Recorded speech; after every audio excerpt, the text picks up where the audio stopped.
dimungkinkan bisa dilaksanakan dengan persetujuan P3SRS. Jadi akibatnya laporan keuangan juga tidak pernah dibuat, kemudian penentuan tarif juga sepihak. Kayaknya ngomongin dan kita. yang keberatan listrik dimatiin.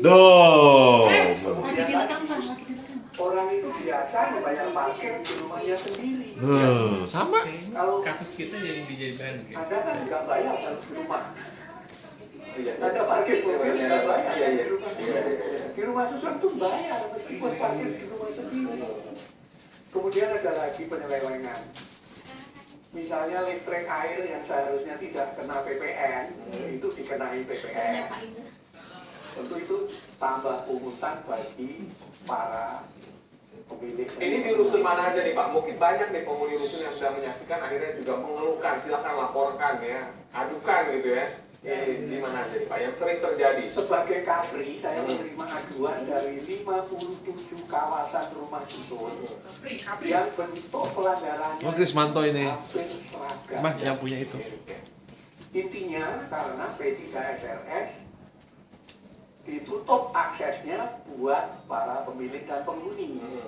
Kalau seandainya P3SRS itu dimiliki oleh para pemilik dan penghuni seperti yang diamanatkan undang-undang, permasalahan semua akan jadi beres, akan nyaman dan aman tinggal di Warga bisa berbicara ya Pak? Iya. Ini kan kita punya demokrasi, tapi di rumah susun demokrasinya itu dibungkam. Iya. Dan ini banyak terjadi di Jakarta dan sekitarnya. Jakarta, Surabaya, Semarang, Medan. Bahkan saya pernah mengirim putusan untuk menjadi saksi ahli di pengadilan Medan. Ada yaitu PPRS versi pengembang dituntut oleh para penghuni untuk dibubarkan. Itu sudah terjadi putusan yang memenangkan warga. Namun tentu saja kan ada naik banding sehingga sampai sekarang juga belum inkrah. Ya, ternyata banyak sekali ya masalah-masalah yang terjadi di rumah susun. Mungkin ada yang tinggal di rumah susun juga merasakan hal tersebut saat ini ya yang sedang menyaksikan. Baik, kalau bisa kembali telepon, Pak. ke Pak Ardi. Nah, ini bagaimana rekomendasi dari BPKN tentang 5155. rumah susun Pak yang ada? Jadi tadi kalau kita dengarkan sumbernya itu P3SRS. Salah. P3SRS yang tidak sesuai dengan tujuan awal. Tujuan awal itu adalah setelah pengembang selesai, pada saat penyerahan semua fasilitas, karena itu hak mereka, itu diserahkan kepada P3SRS. Maksimum itu 1 tahun. Setelah penyerahan pertama itu selesai, setahun itu diberi waktu. Nah, pada 1 tahun ini memang pengembang bisa berfungsi sebagai badan pengelola setahun aja. Tapi setelah itu sepenuhnya harus diserahkan kepada P3SRS. Jadi kami melihatnya dari BPKN, sumber segala persoalan itu adalah dalam waktu membentuk P3SRS ini nggak sesuai fungsinya.